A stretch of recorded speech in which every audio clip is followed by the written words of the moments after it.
Hi friends, welcome to Yashika Kashvin channel. இன்றைக்கி நம்ம பார்க்க போகிற டிஷ்ஷு கோலா உருண்டை, சோயா கோலா உருண்டை. மட்டன் வாங்க முடியாத நேரத்தில் நம்ம சோயா வச்சும் கோலா உருண்டை செஞ்சுக்கலாம். ஏழைக்கு எள்ளுருண்டை மாதிரி சோயா கோலா உருண்டை. வாங்க பார்க்கலாம் சோயா கோலா உருண்டை எப்படி செய்கிறதுன்னு சொல்லிட்டு. அதுக்கு நம்ம சோயாவை முதல்ல ஒரு பவுலில் போட்டுட்டு சுடுதண்ணியை வச்சு அந்த சுடுதண்ணியை சோயாவில் ஊற்றிடணும். சுடுதண்ணியை ஊற்றிட்டு இந்த ஊறுற கேப்பில் அது அரைக்கிறதுக்கு என்னெல்லாம் தேவைப்படுதுன்னு பார்த்துப்போம்.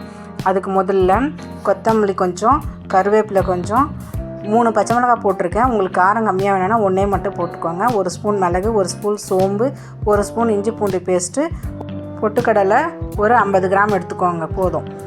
இப்போ இதெல்லாம் எல்லாத்தையும் மொத்தமாக போட்டு மிக்சியில் போட்டு அரைச்சி கொண்டு வரணும். அதுக்குள்ளே இங்கே ஊறிட்டுருக்கும் சோயா. அதை நல்லா புழிஞ்சிட்டு தண்ணியெல்லாம் வடிகட்டி புழிஞ்சிட்டு ஒரு பாத்திரத்தில் போட்டு வச்சுக்கோங்க. மிக்சியில் அது போயிட்டு அரைச்சிட்டு வந்த பிறகு தண்ணி ஊற்றாமல் அரைக்கணும். அரைச்சிட்டு ஒரே ஒரு வெங்காயம் மட்டும் தனியாக கட் பண்ணி வச்சுக்கோங்க. இப்போ அரைச்சி வந்த பிறகு அந்த வெங்காயத்தை அது உள்ளே போட்டு சும்மா பல்ஸ் மட்டும் விடுங்க. ரொம்ப அரைக்கலாம் வேண்டாம், பல்ஸ் மட்டும் விட்டுட்டு எடுத்துக்கோங்க. இதுக்கு நடுவில் ஒரு டிப்ஸ் சொல்லான்னு இருக்கேன்.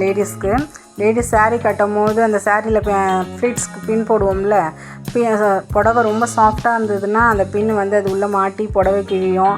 அதனால் வேஸ்ட்டாக போகும் சாரீஸு. நம்மளுக்கு ரொம்ப பிடிச்ச சாரீ அதுமாதிரி கிழிஞ்சிச்சுன்னா ரொம்ப கஷ்டமாக இருக்கும்.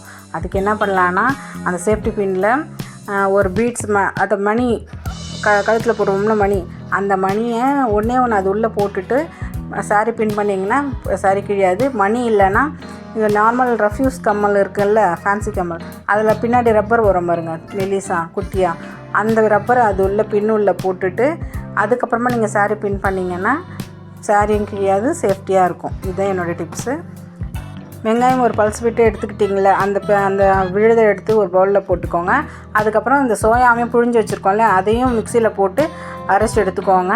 அதோடு ஒரு 2-3 ஸ்பூனு கடலை மாவு அதையும் போட்டு நல்லா பிசைஞ்சு உருண்டையாக பிடிச்சி பொரிச்சு எடுத்திங்கன்னா சோளா உருண்டை ரெடி.